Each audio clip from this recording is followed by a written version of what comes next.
LISA est un dispositif conçu pour repérer et comprendre les besoins et les forces des élèves afin de mieux accompagner leur bien-être et leur santé mentale. LISA est composée d'une plateforme numérique, d'un parcours de formation destiné aux enseignants et d'un réseau de collaboration multi-acteurs. Soutenu par l'État, le projet LISA France 2030 vise à améliorer le bien-être d'environ 70 000 élèves dans 190 établissements en France et à l'international. Le projet LISA se construit autour de la question essentielle de comment favoriser le bien-être de tous les élèves afin de leur permettre d'apprendre et de progresser ensemble en s'épanouissant. On voit bien évidemment que chaque élève est unique, qu'il a ses forces, qu'il a ses besoins spécifiques, mais qu'il évolue au sein d'un collectif, le groupe classe. Et le défi qui se pose aux enseignants au quotidien va vraiment être de pouvoir transmettre des connaissances, veiller à l'acquisition des connaissances et des compétences pour chacun de ces élèves au sein d'un groupe. Les statistiques sur la santé mentale montrent l'importance d'adresser ce sujet dans le cadre scolaire. Et c'est dans ce contexte que LISA intervient. Alors on a de nombreux dispositifs qui existent évidemment, au rang desquels les PAP qui accompagnent les élèves et qui exigent un diagnostic formel pour offrir un soutien. Mais on a aussi des élèves qui n'ont pas forcément ce type de programme d'accompagnement et qui ont également des besoins. Que proposons-nous concrètement ? LISA offre des formations, des outils et des ressources élaborés à partir d'une collaboration interdisciplinaire d'enseignants, cliniciens, chercheurs et ingénieurs. Grâce à cette co-construction, les ressources sont à la fois scientifiquement rigoureuses et adaptées à la réalité scolaire. Au cœur de cette initiative se trouve une plateforme numérique qui comprend un outil de repérage et une base de ressources qui propose des interventions concrètes à mettre en place dans la classe. Le questionnaire Facettes, qui comprend 12 questions, permet aux enseignants de faire une observation systématique et structurée de chaque enfant. À partir des réponses fournies au questionnaire, un tableau de bord individuel se génère et offre un résumé des forces et des besoins de chaque élève, ainsi que des suggestions pour les enseignants. Alors ces suggestions sont présentées sous forme de fiches simples et pratiques, prêtes à l'emploi. La base de ressources Lisapédia est quant à elle composée de toutes les fiches pratiques prêtes à l'emploi, ainsi que des hyperliens permettant d'accéder à des ressources externes, pédagogiques et théoriques. LISA propose également des formations pratiques, en ligne et en présentiel, qui sont adaptées aux besoins des enseignants. La démarche LISA s'appuie sur un programme de recherche mené par des chercheurs spécialistes de la santé mentale et du neurodéveloppement. Ce programme s'appuie sur un comité éthique scientifique international, assurant ainsi la rigueur, le respect du cadre éthique et la protection des données. L'école joue un rôle crucial dans le bien-être et l'épanouissement des enfants et des adolescents. L'équipe LISA travaille pour fournir des outils à la hauteur de ces enjeux.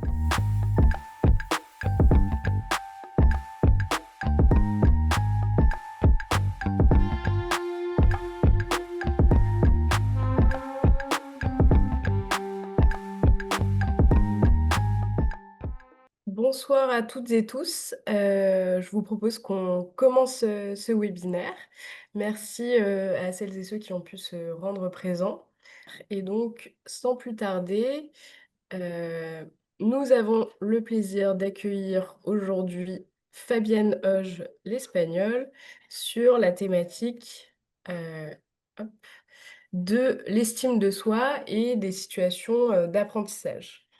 Donc, Fabienne Hoge, l'espagnole, est psychologue clinicienne. Elle a une pratique institutionnelle et libérale auprès d'enfants, d'adolescents, d'adultes et de familles.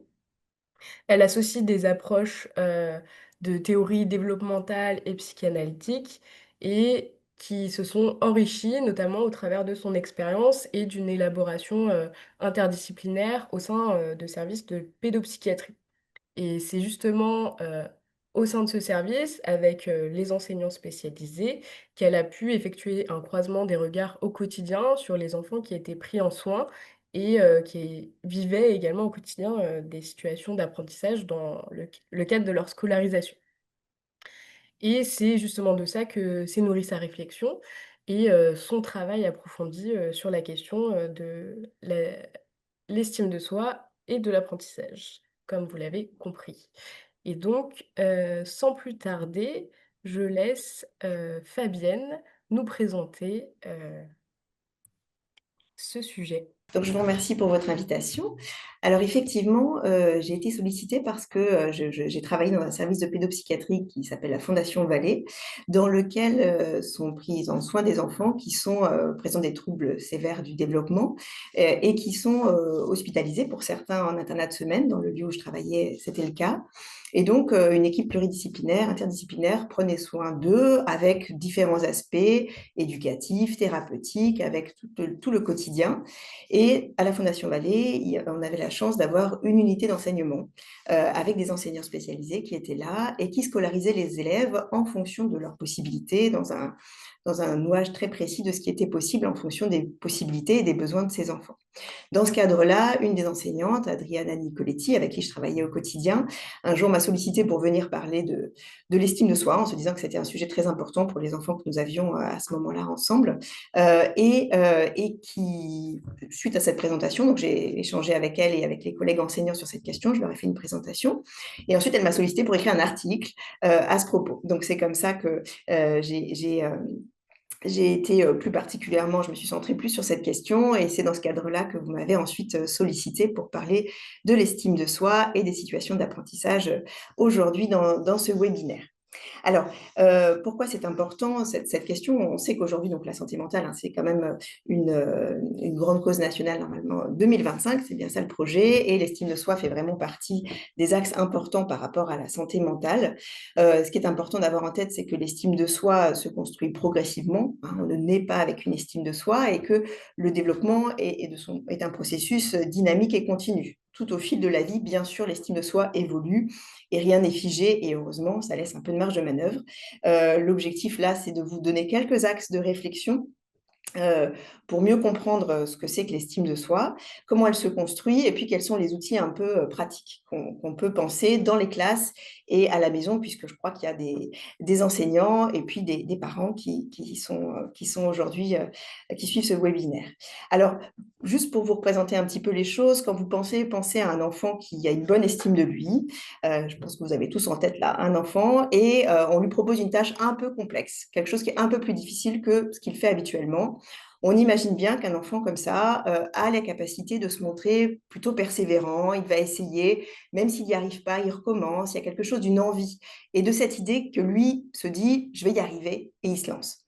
Un enfant qui a une estime de soi fragile, il ne va pas oser se lancer parce qu'il a déjà eu l'expérience d'échec, parce qu'il va avoir des croyances sur lui négatives et qu'on voit bien qu'à ce moment-là, il se freine, il n'y va pas et donc ça veut dire des capacités d'apprentissage qui diminuent puisque du coup, il y a moins d'expérience d'apprentissage. Donc, on voit bien en quoi c'est vraiment central dans cette notion d'apprentissage.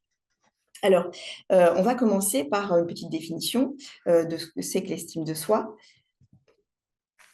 Voilà, alors...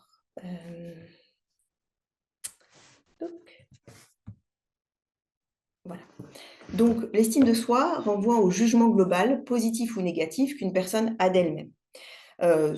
Cette définition, elle est assez simple, hein, tout le monde peut penser voilà, un petit peu ce que ça renvoie, ce à quoi ça renvoie. Nicole Guedné, qui est pédopsychiatre, a beaucoup travaillé sur cette question. Je vous ai fait une petite bibliographie en fin de webinaire, vous pourrez avoir les références pour pouvoir aller les regarder si vous voulez en savoir un peu plus. Nicole Guedné, elle s'appuie sur le fait que l'estime de soi s'appuie sur les croyances et les sentiments que l'on a sur soi-même. Ça, c'est un des axes très importants parce que finalement, ces croyances et les sentiments qu'on a sur soi-même vont ensuite médiatiser tout au long de notre vie nos perceptions et nos réactions. Alors, j'insiste un peu là-dessus parce que je pense que ça compte beaucoup. On a tous des croyances sur nous-mêmes. Et ces croyances, si on se dit je ne vaux rien, je vais jamais y arriver, les maths c'est pas mon truc, conduire c'est pas mon truc, et ben finalement on voit bien que ces croyances, elles sont pas toujours basées sur des éléments de réalité, mais ça va réellement influencer la façon dont on va regarder le monde et du coup se lancer éventuellement dans telle et telle tâche. Et que ça c'est vraiment un des axes très importants, nos sentiments aussi, hein, ce que je me sens honteux, confiant, tout ça, ça va impacter notre façon de nous lancer et donc ça va impacter nos perceptions, comment je vis, comment j'interprète ce que je vis, comment je me le raconte et comment je vais réagir face à ces situations nouvelles. Je vous donne un petit exemple.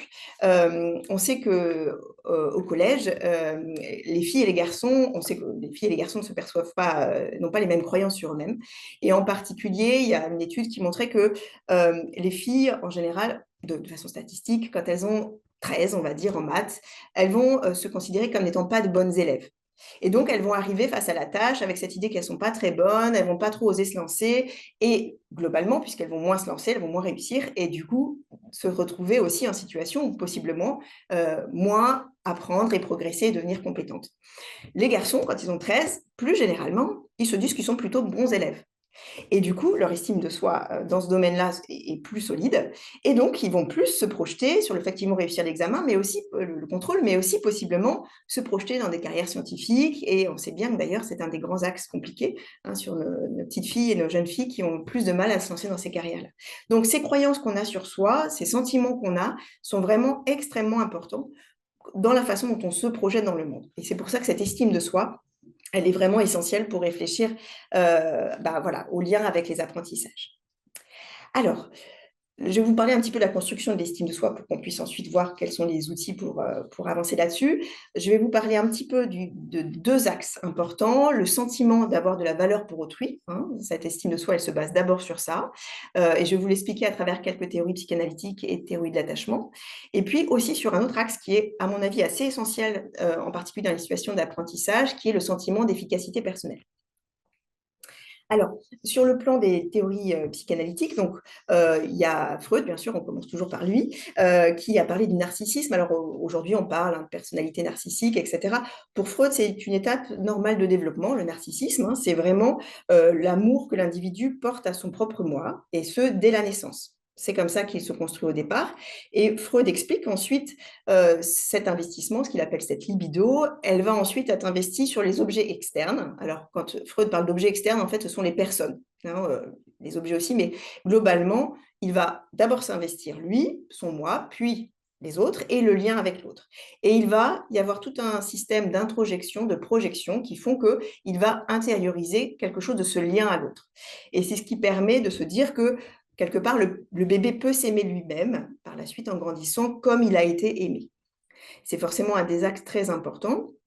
Ensuite, il y a Winnicott, qui est pédiatre, qui est psychanalyste, qui parle du sentiment continu d'exister. Ça, c'est un axe qui me semble aussi très important. Le bébé, il est porté par les bras de sa mère, mais il est aussi porté par son regard, par sa psyché. Winnicott parle de préoccupation maternelle primaire. C'est ce qui fait que le bébé va se sentir exister en continu. Parce qu'au départ, le bébé, il est tout fragmenté, il n'a pas de représentation de lui comme une personne unifiée. Donc, c'est bien dans le regard de sa mère. Winnicott parle de sa mère, bien sûr, c'est la figure d'attachement, c'est le père, c'est les personnes qui prennent soin de l'enfant. Et donc, c'est grâce à tout ça que cet enfant va développer petit à petit un sentiment continu d'exister qui va lui donner un sentiment d'exister lui-même. Et puis, il y a ce que Jacques Lacan, mais avant lui, il y a aussi Henri Wallon et Winnicott aussi d'ailleurs, a parlé du stade du miroir. Donc, ça a été pensé comme une étape essentielle du développement. Lacan en parle comme formateur de la fonction du jeu, J-E, de ce moment où le sujet s'identifie à lui-même.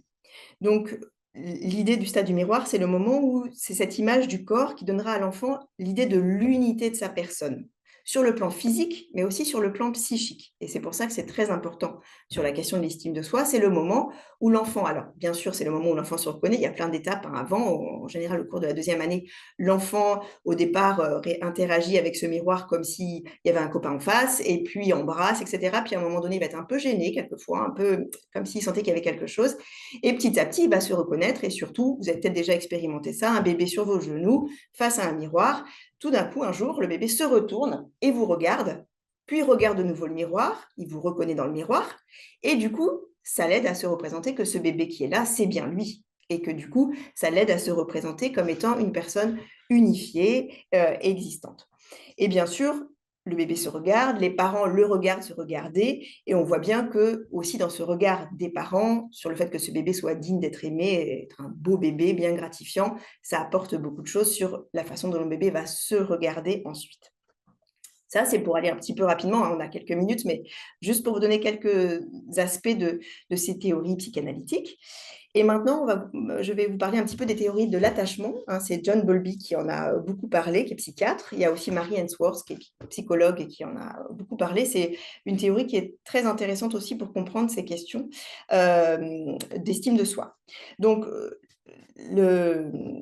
la théorie de l'attachement, elle décrit le fait que le développement social et émotionnel du bébé se base sur cette relation d'attachement de l'enfant à une figure. Donc, il parle de caregiver, hein, des personnes qui prennent soin de l'enfant, le père, la mère, les personnes qui sont présentes pour l'enfant.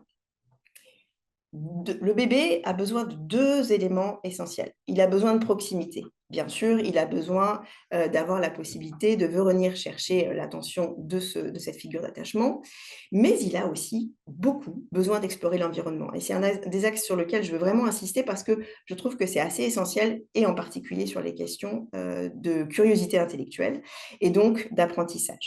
Donc, il a aussi besoin d'explorer l'environnement. Dans la description de cette théorie, il y a l'idée que le parent est comme un porte-avions. Donc, vous vous imaginez un porte-avions qui est en mer, et sur ce porte-avions, il y a donc des petits avions. L'idée, c'est que le porte-avions, c'est la figure d'attachement. Il est là, il est, dans le meilleur des cas, stable, solide, toujours présent. Et l'avion, c'est l'enfant. D'abord le bébé qui va décoller et qui va partir pas trop loin au départ. Et dès qu'il a besoin, en particulier dès qu'il y a le stress, il y a quelque chose qui l'inquiète, qui le stresse, qui le met en système d'alerte, son système d'attachement est activé, et donc il revient à son port d'attache, il revient sur son porte-avions, venir se rassurer, puis se relance. Et il part un peu plus loin. Et plus il grandit, plus son espace devient grand. Ça, on voit bien que quand il y a ce système d'attachement qui est sécure, on va imaginer ce petit garçon là sur la gauche, qui est parti explorer le monde dans un parc de jeux, dans une forêt, et puis il attrape ce sapin, et puis il tombe. Et donc, il se fait un peu mal parce que il a essayé d'attraper le sapin, et puis il est tombé. OK. Qu'est-ce que va faire ce petit garçon qui est sécure? Il se retourne, et il se retourne auprès de ses parents. Il vient chercher un petit câlin, un petit bisou magique, hop, allez, on est reparti, et vas-y, retourne voir, peut-être tu peux passer par là, etc. Et l'enfant se relance. Un enfant qui a un attachement sécure, il va faire tout ça. Qu'est-ce qui se passe à ce moment-là pour ce petit garçon? D'abord, il se dit qu'il est digne d'être aimé, même s'il a des affects désagréables, même s'il a échoué, même s'il n'a pas réussi à faire ce qu'il avait décidé de faire, eh bien, il est digne d'être aimé, et donc ça renforce un sentiment de valeur personnelle, ce qu'on disait, hein, d'avoir de la valeur pour autrui et de la valeur pour soi. Donc déjà, ce sentiment-là, il est renforcé dans cette expérience que ses parents ne vont pas lui dire « mais non, t'es nul, franchement, il fallait faire autrement ». Bon. Deuxièmement, il se sent efficace dans sa demande d'aide, puisque du coup, il a été demandé de l'aide auprès de ses parents qui ont pris soin de lui, puis lui ont proposé de retourner. Donc, il a un sentiment de performance. Vous voyez qu'à ce moment-là, ce petit garçon, il a ces 2 ressources qui se mettent en place. Qu'est-ce qui se passe quand l'enfant est dans un attachement dit insécure? Pour plein de raisons, ce petit garçon, cette petite fille, quand ce système n'est pas sécure, en fait, c'est comme si cet enfant, il avait intériorisé que possiblement, il ne pouvait pas forcément avoir le retour dont il avait besoin. Pour plein de raisons, il y a des moments où il y a des parents qui peuvent ne pas être disponibles psychiquement. Je ne vous parle pas du fait que parfois, on est sur notre téléphone ou on échange avec quelqu'un. Bien évidemment que ça, c'est la vie. Et au contraire, l'autonomie, c'est aussi se construire un peu loin de ses parents. Donc, ce n'est pas ça dont je parle. Je parle des situations où, pour plein de raisons, il y a des parents qui sont en fragilité pour pouvoir répondre aux besoins de leur enfant. L'enfant, à ce moment-là, s'il est parti explorer toujours ce sapin et qu'il tombe et qu'il revient à ses parents qui ne sont pas du tout disponibles psychiquement à ce moment-là pour lui, il va se mettre à côté, il va essayer de se rassurer lui-même, mais ce qu'il va apprendre, c'est que, en fait, c'est trop dangereux. Et les parents peuvent dire peut-être aussi, non, c'est dangereux, etc. Et donc l'enfant, d'abord, il va apprendre que ça ne sert à rien de se lancer comme ça, c'est dangereux. Il n'est pas capable, du coup, donc tous ses sentiments de valeur personnelle vont être un petit peu entravés, et puis qu'éventuellement, il n'a pas obtenu l'aide dont il avait besoin, donc il ne va pas se lancer dans quelque chose de plus dangereux, parce que du coup, quand on n'est pas sûr ensuite de retrouver une stabilité émotionnelle, on se lance moins facilement. Donc, On voit bien qu'un enfant qui a un attachement sécure, il va être plus persévérant dans la tâche, et on voit ce que ça fait résonner sur les situations d'apprentissage. Il va se confronter à l'échec et se dire « Ok, bah, j'y retourne ». Il va supporter mieux les frustrations, et puis il va se montrer aussi plus curieux. Donc, c'est vraiment un point important tout au long de la vie. Alors, on va parler un petit peu maintenant de la construction de l'estime de soi. La construction de l'estime de soi, comme déterminée par le sentiment d'efficacité personnelle, c'est le deuxième axe. Je vous avais expliqué d'abord le sentiment d'avoir de la valeur pour autrui. Maintenant, on parle du sentiment d'efficacité personnelle. C'est Albert Bandura qui en a parlé, qui est psychologue. C'est une théorie socio-cognitive. Et donc, il définit cette efficacité personnelle qui concerne la croyance de l'individu en sa capacité d'organiser et exécuter la ligne de conduite requise pour produire des résultats souhaités. Donc, on voit bien, la question, c'est toujours ce petit garçon devant son sapin, là. Voilà. Est-ce que lui, il se dit, je vais être en capacité, je vais me sentir assez efficace pour aller attraper en haut de ce sapin la pomme de pin que j'avais repérée. Qu'est-ce qui est source de sentiment d'efficacité personnelle? Il y a 4 sources importantes. D'abord, il y a l'expérience active de maîtrise. C'est vraiment la source essentielle de sentiment d'efficacité personnelle, et dans les apprentissages en particulier. L'idée, c'est que quand l'enfant va expérimenter qu'il a réussi par lui-même, alors ça lui renforce l'idée qu'il va pouvoir réussir de nouveau. Et en particulier, se lancer dans quelque chose d'un peu plus compliqué, comme ces 2 enfants là sur l'image, qui se tentent un jeu un peu ambitieux, mais ils sont dans l'idée que ils ont déjà réussi un truc un peu compliqué, ils vont retenter. Donc l'idée, c'est vraiment comment mettre nos enfants dans des situations qu'ils vont être en capacité de maîtriser et qui est un peu au-dessus de ce qu'ils sont capables de faire, mais pas trop au-dessus pour qu'ils y arrivent par eux-mêmes. Si c'est trop facile, ça ne va pas renforcer leur sentiment d'efficacité personnelle. Ils vont avoir l'idée que, bon, ok, ça, je sais déjà faire. Il faut que ce soit un peu plus compliqué. L'autre axe important, c'est l'expérience indirecte, c'est l'observation et l'imitation. On voit bien que observer qu'un enfant observe un autre enfant réussir, ça va permettre que l'enfant reproduise ensuite par modelage la même situation, c'est l'imitation. On sait que les enfants apprennent beaucoup par imitation. Je vois qu'il y arrive, il va réussir aussi, je vais réussir aussi. Donc, il y a cette idée que ça amène à tenter des choses. Alors, on sait aussi que toute cette question-là, avec l'adolescence et avec les comparaisons biaisées sur les réseaux sociaux, ça pose d'autres questions. Donc à l'adolescence, observer les autres et se dire qu'ils ont une vie bien meilleure que la nôtre, ça pose d'autres problèmes. Mais globalement, sur les expériences d'apprentissage, ça peut vraiment soutenir les enfants. Ensuite, il y a tout ce qui est persuasion verbale, bien sûr. L'idée, c'est de soutenir la croyance que l'enfant peut y arriver, lui disant, voilà, tu peux y arriver, tu as déjà fait hier quelque chose, un château de cartes, peut-être là, ton château de cubes, tu vas pouvoir y arriver aussi. Ces croyances-là, quand il n'y a que ces persuasions, elles sont plutôt d'ampleur plutôt faible. Ça impacte peu la réussite de l'enfant, mais ce qu'il y a de sûr, c'est que ça a quand même un impact. Bien sûr, si on dit à cet enfant, c'est trop d'enjeux, tu n'y arriveras pas, tu n'es pas capable, bien évidemment qu'il ne va pas se lancer de la même façon et se sentir, lui, avec une certaine efficacité personnelle. Et puis ensuite, il y a tous les états physiologiques et émotionnels. Bien sûr, un enfant qui est douloureux, qui est anxieux, pour plein de raisons, pour pouvoir se lancer dans la tâche et se sentir efficace, ça va être nettement plus entravé. Alors, les signes d'une estime de soi fragile, ça dans les classes, on les reconnaît, ces enfants-là, on les voit, c'est ceux qui souvent, principalement, évitent les défis. C'est ces enfants qui disent qui disent ou qui ne disent pas, mais qui ne font pas. Certains vont dire « je ne vais pas y arriver ». Il y a ceux qui vont tout faire pour éviter la tâche en se levant, partir ailleurs, etc., chahuter avec le copain. En fait, très souvent, c'est des enfants qui ont une estime de soi très fragile et qui ont du coup l'idée qu'ils ne vont pas y arriver. Donc, ils ne se lancent pas. Et puis, il y a aussi dans les réactions face à l'échec, des réactions qui sont souvent très intenses pour ces enfants-là, des colères, des pleurs, des découragements. Alors, tout ça sont des choses qui arrivent dans la vie de tous les jours. Un enfant de 2-3 ans, les colères, existent.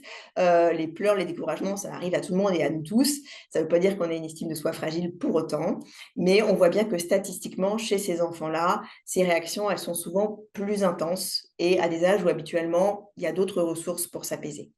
Et puis, il y a surtout, et ça c'est vraiment intéressant de l'avoir en tête, les comportements compensatoires, en particulier à l'adolescence. Ces adolescents qui ont des attitudes de prestance, de mépris, voilà, en tant qu'enseignant, on peut facilement, en tout cas je peux l'imaginer, je ne suis pas enseignante, mais je peux l'imaginer vivre difficilement, hein, ces liens-là.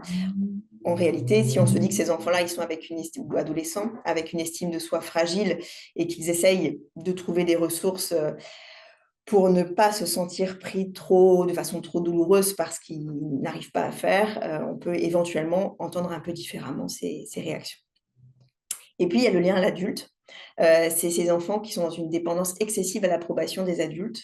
D'ailleurs, dans les axes qui sont importants, je disais que c'était important de qualifier les réussites de l'enfant. Attention de ne pas qualifier toutes les réussites tout le temps, parce que finalement, l'enfant, il devient complètement accro à cette réaction de l'adulte, comme si c'était ça qui était important. Or, le sentiment, la fierté d'avoir réussi, en soi, c'est ça qui va être à soutenir pour nos enfants, pour qu'eux-mêmes puissent se dire « je suis fière de moi ». On sait bien que les enfants travaillent en primaire et collège et quelquefois plus pour leurs parents, mais plus ils vont le faire pour eux-mêmes, plus il y a de chances qu'ils s'épanouissent.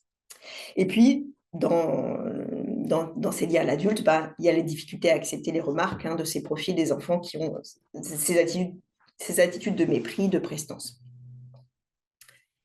Alors, on va arriver à la question de quels outils au quotidien, comment on peut réfléchir à ça. Alors, on va commencer par la maison. Donc, à la maison, alors j'ai amené quelques éléments. Bien sûr, c'est loin d'être exhaustif et peut-être vous aurez d'autres idées dans la suite de nos échanges. L'idée, un des axes, c'est de valoriser l'effort plus que le résultat. Plutôt que de dire c'est bien, tu as réussi ton exo de maths, de lui dire dis donc, tu as pris le temps, là, tu as relu ta leçon, c'est chouette.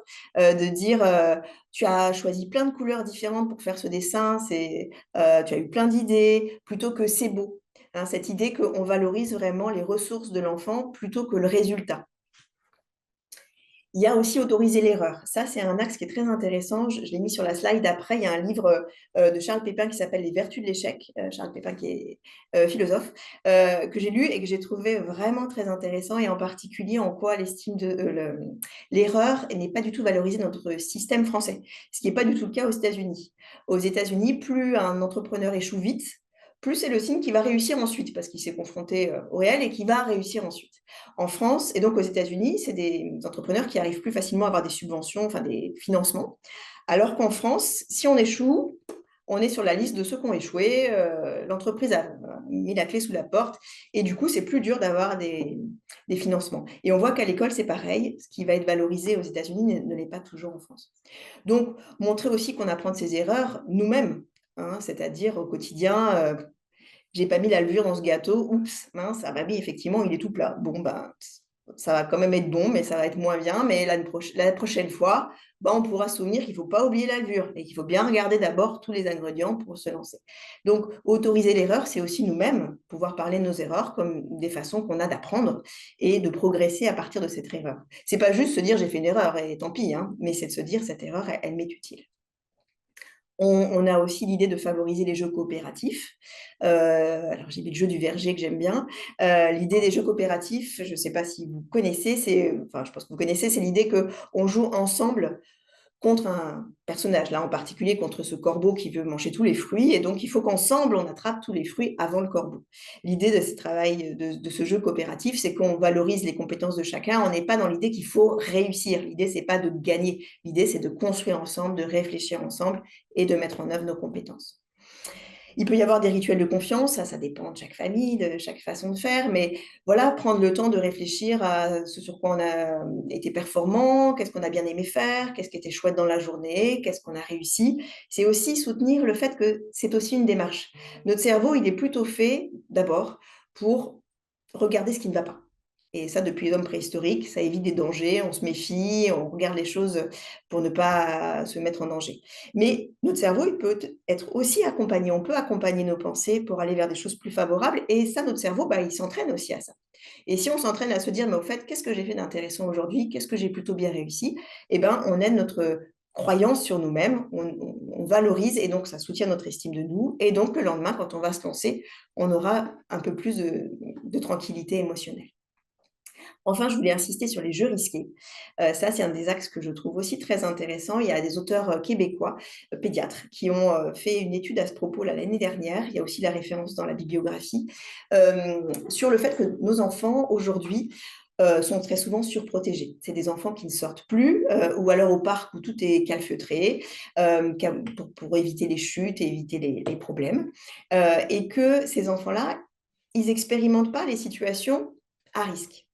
Et donc, ce que disent les auteurs, c'est que ces enfants ont beaucoup plus, le gain bénéfice-risque est beaucoup plus grand à laisser nos enfants explorer un peu librement le monde, plutôt que de les mettre sous cloche.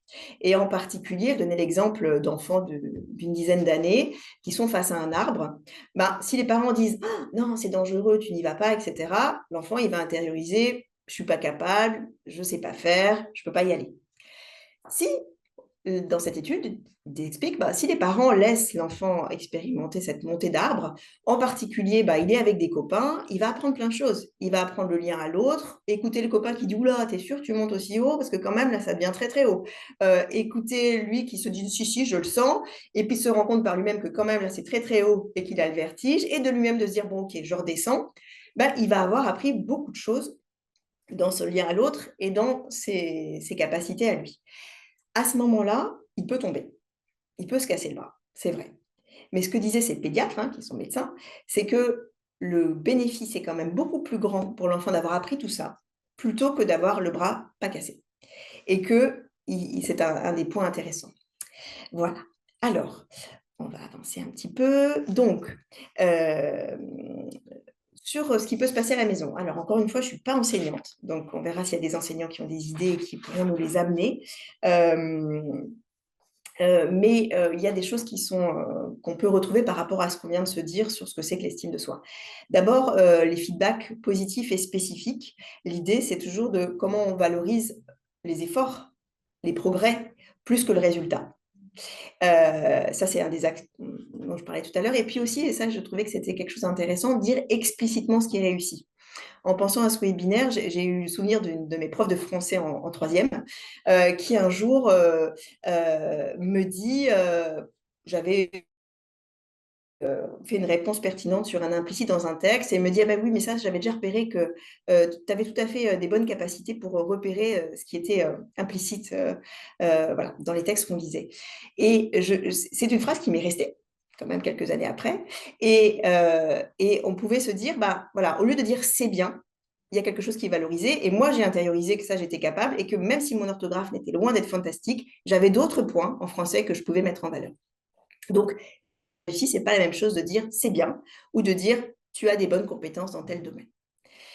Le deuxième axe, c'est percevoir l'erreur comme une opportunité, ce qu'on disait. C'est pas la même chose de dire à l'enfant, lui laisser entendre «bon c'est encore loupé quoi», que de dire «écoute, là tu n'as pas réussi, on va regarder ensemble que tu as pas réussi et puis on va faire pour que la prochaine fois tu y arrives mieux». C'est-à-dire saisir cet échec comme étant une opportunité de réussite. Un des autres axes importants, c'est évidemment donner de l'autonomie, des choix, responsabiliser l'enfant. Plus il va être en responsabilité, plus il va se sentir actif, et ce qu'on disait tout à l'heure, c'est un des grands axes importants, ce vécu de maîtrise, d'être actif dans ses compétences. Donc c'est un axe intéressant.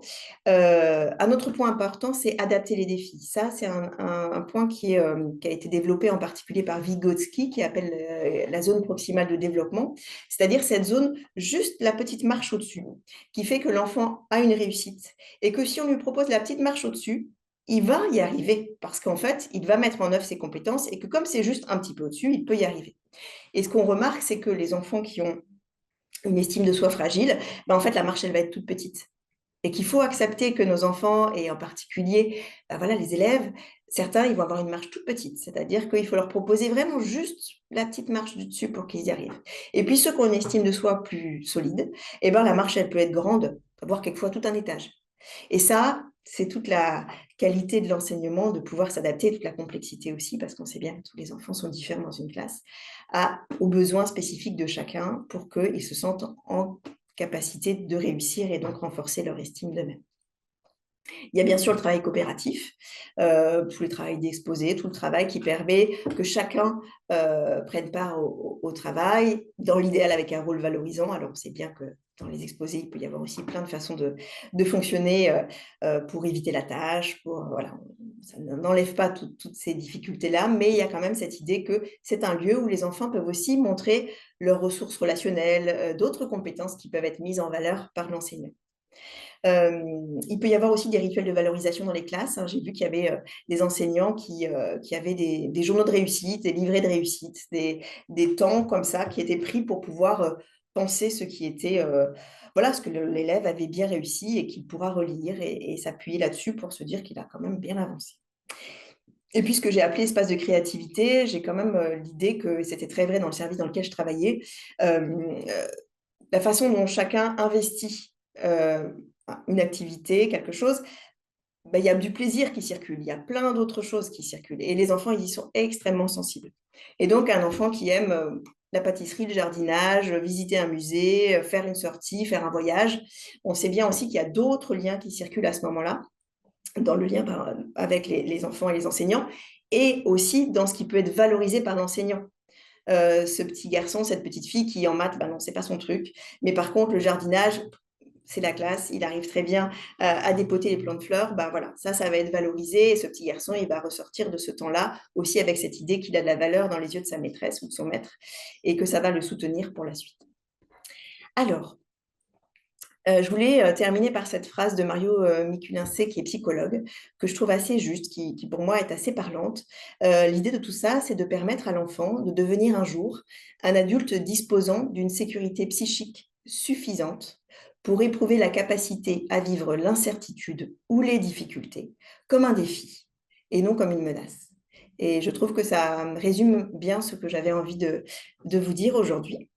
Voilà. Et donc pour terminer, je vous laisse un petit peu cette bibliographie des différents auteurs sur lesquels je me suis appuyée. Vous retrouverez là en particulier ce livre « Être élève, obstacles aux apprentissages et perception de soi » qui a été fait par Adriana Licoletti, qui est cette collègue enseignante dans lequel il y a l'article dont je vous ai parlé. Et puis les différents auteurs qui m'ont permis de préparer cette présentation. Voilà, je vous remercie. Merci beaucoup Fabienne pour cette présentation très riche. Donc là, c'est le moment justement où vous pouvez poser toutes vos questions dans le chat. N'hésitez surtout pas, il n'y a pas de questions bêtes bien sûr. Et puis moi, j'essaierai de les transmettre dans la mesure du possible à Fabienne. Pour vous laisser un petit peu le temps d'y réfléchir et d'écrire dans le chat, je voulais juste peut-être lancer une petite question sur notamment la question de la zone proximale de développement que vous aviez évoquée. Comment est-ce qu'on fait peut-être pour l'évaluer, en fait, cette zone-là? Cette zone qui permet à l'enfant de développer son estime de soi. Est-ce qu'on implique l'enfant dedans? Comment on l'implique? Oui, c'est un des axes qui, à mon avis, effectivement, est très important. C'est déjà comment on observe l'enfant, comment on constate ce sur quoi il va se lancer. Cette zone proximale de développement, elle peut être très différente, évidemment, d'un enfant à l'autre, hein, c'est ce que je vous expliquais sur cette notion de marche plus ou moins grande, mais aussi d'une situation à l'autre. Cet enfant qui, en lecture, va absolument pas se lancer dans quelque chose de compliqué, bah, finalement, si on fait des sciences, là, il va se lancer. Donc, en fait, c'est compliqué parce qu'effectivement, il y a quelque chose d'assez subtil dans la façon de le regarder. Mais de l'avoir en tête, c'est une façon aussi de regarder l'enfant en disant « Ah, ok, bah ça, il a réussi, alors je vais voir si je lui propose un petit peu au-dessus. » Et effectivement, ça peut être aussi dans la proposition à l'enfant. Le souci de la proposition à l'enfant, c'est que si on lui donne quelque chose qui est l'étage du dessus, c'est comme, moi je prends souvent l'image de l'Everest, quoi. C'est-à-dire qu'on est en bas de la montagne et on dit, OK, on monte là-haut. Ben non, moi je commence pas, hein, je ne sais pas faire. Donc j'y vais pas, je me lance pas. Si on me propose une petite colline, je vais me dire, OK, j'ai mes chaussures de marche, on y va. Donc, l'idée, c'est vraiment cette image de proposer à l'enfant juste l'étape du dessus, ce qui lui permet de réussir la tâche et de se sentir compétent. Donc, ça peut être aussi dans les observations de groupe. il y a plusieurs propositions, il y a des choses différentes qui sont à tenter. Est-ce que l'enfant, il va se tenter dans l'exercice le plus simple? Est-ce qu'il va oser aller sur celui d'un peu d'après? Ça, c'est des axes qui peuvent être proposés. Mais effectivement, c'est là aussi toute la richesse de l'observation des enseignants pour pouvoir s'adapter à ce qui est nécessaire. Et puis les évaluations aussi, hein, c'est-à-dire déjà, il faut voir ce que l'enfant est capable de faire pour le proposer un petit peu au-dessus, bien sûr. Merci beaucoup de cette réponse. On a quelques commentaires dans le chat qui vous remercient pour votre intervention. On a une question qui demande si peut-être vous avez des exemples ou en tout cas des pistes un petit peu pour organiser des cahiers de réussite, mettre en place cette activité-là. Alors, moi, j'ai pas d'expérience là-dedans, Ouais. mais on discutait un petit peu, Antonina, avant la présentation, et vous disiez qu'il y avait des enseignants qui avaient déjà présenté des choses à ce propos. Est-ce que dans les webinaires LISA, c'est présenté ou c'est dans un autre contexte? La question des cahiers de réussite, Oui, on en parle justement pas particulièrement dans les webinaires LISA. d'accord. Mais il y a justement une action sur la plateforme LISA, donc dans le répertoire, un petit peu le lexique qui s'appelle Lisapédia, où il y a une action qui va en ce sens là justement. Donc effectivement, il y a peut-être des ressources à prendre de ce côté-là. Moi, j'ai pas d'expérience personnelle, mais en regardant sur internet, j'ai vu un peu des présentations de collègues. Peut-être qu'il y a d'autres enseignants là qui pratiquent et qui pourraient peut-être répondre mieux à cette question que moi. Tout à fait. Alors, on a une question de Olivia qui vous remercie pour cette présentation.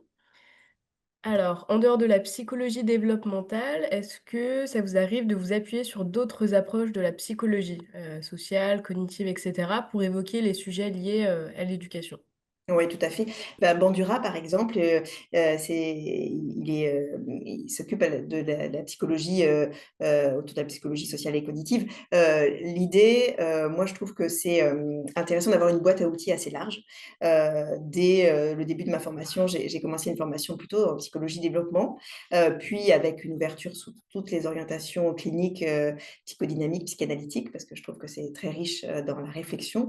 Puis là, avec une ouverture sur les théories attachmentistes, d'autres théories, c'est-à-dire que l'idée, c'est que je pense que pour pouvoir regarder un enfant ou un adulte, on ne peut pas le regarder par petites tranches, on ne peut pas s'occuper juste de son développement cognitif. Alors, on peut s'occuper quand il y a une question spécifique là-dessus, mais quand on essaye de comprendre un enfant dans sa globalité, euh, voilà, je trouve que c'est vraiment intéressant d'avoir un regard sur les différents axes. Alors, on ne peut pas tout regarder spécialiste en tout, mais quand même d'avoir un peu un regard sur son développement cognitif, son développement social, son développement psycho-affectif, et que c'est l'ensemble de ces regards qui permet d'avoir une possibilité de voir un enfant avec toute sa richesse et sa complexité. Donc oui, je pense que c'est important d'avoir différents lunettes pour regarder les choses. Tout à fait. En tout cas, vraiment, n'hésitez pas, voilà, si vous avez des questions, encore une fois, il y a pas de questions bêtes. Peut-être pour, continuer un petit peu sur, la même piste que la question que je vous avais posée, sur, un petit peu cette marche à franchir pour les élèves. Justement, comment développer en tant que parent ou enseignant, la marge de risque un petit peu acceptable, pour son enfant, pour son élève? Mmh. Alors ça, c'est très dépendant, et en particulier quand c'est la question pour son enfant. Et c'est un des axes que je trouve important, c'est que pour laisser son enfant explorer un peu le monde, il faut avoir confiance un peu en lui, confiance en soi. Puis quelquefois, il faut se faire un petit peu violence, c'est-à-dire se dire, bah ok, je le laisse un petit peu expérimenter, il va peut-être tomber, il va peut-être se faire mal. Et on voit bien, hein, quand notre enfant il commence à marcher, on n'a pas envie qu'il tombe, quoi. Euh, et du coup, on fait tout pour qu'il évite. Et puis en fait, bah, c'est bien parce qu'on apprend qu'on peut tomber et se relever, qu'on se sent plus compétent. Et que du coup, l'enfant, il apprend des compétences là-dedans. Donc, c'est pour ça que je trouve très intéressant cet article sur les jeux risqués. Je vous invite vraiment à regarder parce que du coup, elle développe le fait que, on sait bien, hein, que là, même en 20 ans, les enfants qui rentrent seuls de l'école, avant c'était, CM1, CM2, maintenant c'est 6e, 5e. On voit bien comment en peu de temps, on on protège beaucoup nos enfants, alors pour plein de raisons. Probablement pas parce que le monde est plus dangereux aujourd'hui, peut-être parce qu'on en a plus conscience. Mais en tout cas, cette surprotection, elle amène le fait que ces enfants, n'expérimentent pas leurs ressources. Et donc, elle explique dans cet article, elle explique en particulier comment laisser les enfants, jouer dans la rue, tout simplement. C'est quelque chose qui ne se fait plus beaucoup. Et du coup, on voit bien tous ces manques de découverte au-delà des questions, bien sûr, d'obésité, de surpoids, voilà, il y a plein de questions somatiques, mais au-delà de ça, vraiment d'expérience, d'oser. Et bien sûr, quand on expérimente que on a osé un truc un peu compliqué, qu'on s'est fait un peu mal, mais que quand même on a réussi, et ben, l'estime de soi va se renforcer de fait. Justement, donc il y a Magali qui, rebondit sur ce que vous dites et qui dit qu'on pense les protéger, mais parfois c'est le contraire, car il y a peu de développement de l'autonomie, également. Et c'est exactement ce que je soulignais sur les 2 axes. Il y a le sentiment de la valeur d'avoir de la valeur pour autrui. Donc on voit bien comment ces enfants, quand ils se sentent protégés, ça les rassure beaucoup, mais quand ils se sentent surprotégés, il y a l'idée qu'en fait, eux ont l'idée que leurs parents pensent qu'ils ne sont pas capables. Et il y a le sentiment d'efficacité personnelle, c'est-à-dire cette idée que oui, je suis capable d'y arriver. Donc si on n'est jamais en position de se dire: «J'ai réussi, mais c'est parce que c'est moi qui l'ai fait», les enfants qui ont toujours l'expérience que les parents ont tout anticipé, tout fait avant qu'ils en aient même eu besoin. Bah, en fait, ces enfants-là, c'est sûr, ils sont super tranquilles, hein, il y a pas de difficulté, mais du coup et ils apprennent plein de choses très favorables, mais ils n'apprennent pas le fait qu'on peut se confronter à l'échec, que, bah, parfois c'est frustrant parce qu'on n'y arrive pas, que du coup il faut recommencer et que quand ils y arrivent, waouh, satisfaction, j'ai réussi parce que moi, je sais le faire. Je l'ai fait tout seul ou avec de l'aide, mais je l'ai fait. Alors que l'enfant à qui on a, ça commence par, ouvrir la bouteille de lait, parce il n'arrive pas, on essaye même pas de le laisser y arriver. Voilà, on a ouvert tout seul. Grimper, je sais pas quoi, sur, un escabeau et cetera. Ben oui, c'est sûr que c'est plus dangereux que l'enfant grimpe en haut de l'escalier, ou en gros de l'escabeau parce qu'il veut attraper quelque chose un peu haut. Alors je ne vous parle pas d'un enfant de 2 ans et demi voilà, qui peut pas grimper tout seul, bon. Mais un enfant qui en a les capacités, ben, oui, effectivement, c'est un risque, mais c'est aussi une expérience personnelle très importante. Et donc pour, toujours rester un petit peu, en lien avec la thématique, là on a la question, en tout cas plus spécifique, de Valérie qui demande comment accompagner un élève, qui a une faible estime de soi en thérapeutique. Est-ce que, il y a une approche qui est, plus adaptée? Moi, je crois beaucoup quand même à la qualité du lien. C'est-à-dire que la théorie, c'est une chose, ce qui et d'ailleurs, il y a des études qui le prouvent, ce qui va permettre, à des personnes qui consultent, hem, d'avancer, de se sentir plus confiants et d'avancer dans leur réflexion, c'est, d'abord, comment dans le lien avec, le thérapeute, il y a quelque chose qui est contenant, qui permet de se sentir assez confiant. Et c'est valable aussi dans les classes, c'est-à-dire que les enfants qui ont des faibles estimes d'eux-mêmes, bah, le premier challenge pour les enseignants, c'est de créer ce lien, c'est-à-dire un lien qui soit suffisamment sécure, suffisamment de confiance. On sait bien qu'on ne peut pas tout et il y a plein de choses qui se sont déjà passées dans la vie de cet enfant et il y a plein d'autres choses qui vont se passer et on a tous des souvenirs d'un enseignant qui nous a ouvert une porte, et qui nous a permis de nous dire: «Ah OK, en fait, je suis capable» et ça, c'est vraiment important. Mais ce lien-là, c'est quand même, à mon avis, la priorité pour ensuite permettre que d'autres possibles se construisent. Si l'enfant se dit: «J'ai envie que la maîtresse se dise que j'y arrive, que je suis capable», si elle le pense, ben, je vais oser. Et puis après, le plaisir de pouvoir montrer, cet exercice réussi et de voir que la maîtresse dit: «Bah, voilà, tu as fait un bel effort, regarde maintenant, ça c'est quelque chose que tu as acquis et tu sais maintenant faire ça». Donc, c'est, je crois, la qualité du lien qui est d'abord importante. Merci et justement, là ça aborde peut-être un petit peu une autre, thématique, mais on a une question, d'Hélène. Mmh. Sur un petit peu, l'impact du manque d'estime de soi, en termes de réaction sur les comportements. Elle parle donc de son adolé de du cas où un adolescent s'angoisse très vite sur le côté scolaire à cause de ce manque d'estime de soi. Et donc là, c'est le cas particulier donc de sa fille qui a des troubles d'apprentissage et elle se retrouve un peu confrontée à une difficulté où quand elle essaie de la rassurer, sa fille a l'impression que, voilà, sa mère, ne comprend pas. Mmh. Bah, c'est cette idée de ce qu'on disait dans les différents, axes, les 4 axes qui permettent les sources d'efficacité personnelle. C'est-à-dire que la réassurance des parents en disant: «Mais si, tu es capable» et cetera. En fait, ça a une faible importance. C'est très important d'avoir un regard bienveillant sur son enfant, c'est essentiel, et que c'est ça qui va le porter. Mais pour que lui se sente capable, plus il va pouvoir éprouver sa capacité à réussir, plus il va pouvoir ensuite se sentir fier de lui et y arriver. C'est sûr que là, on voit que cette jeune fille, elle a des troubles des apprentissages. Bah, bien sûr, du coup, il lui faut un effort considérable pour réussir ce que d'autres réussissent d'un claquement de doigts. Et c'est comme ça, c'est son cerveau qui est comme ça, c'est comme ça.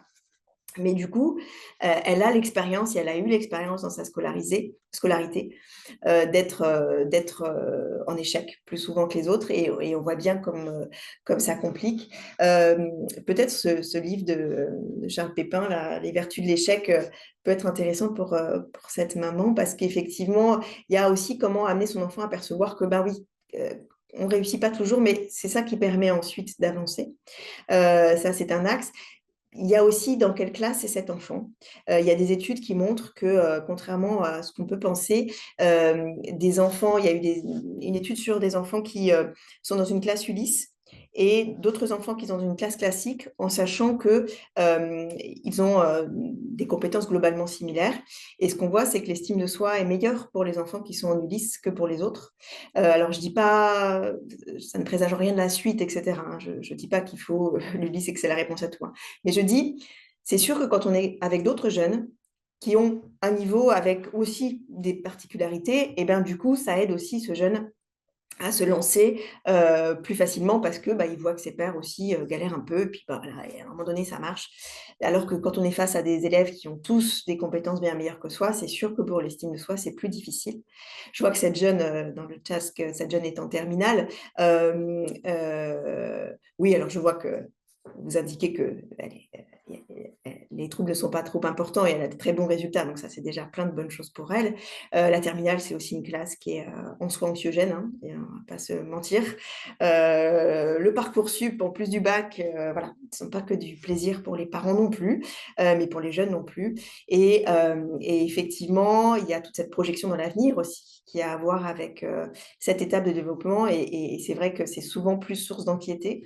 Donc comment valoriser peut-être d'autres choses sur lesquelles elle s'épanouit, d'autres choses qui laissent à penser que ce qui est important, c'est pas seulement elle en tant qu'élève, mais aussi elle en tant que personne. C'est les idées qui me viennent en tout cas.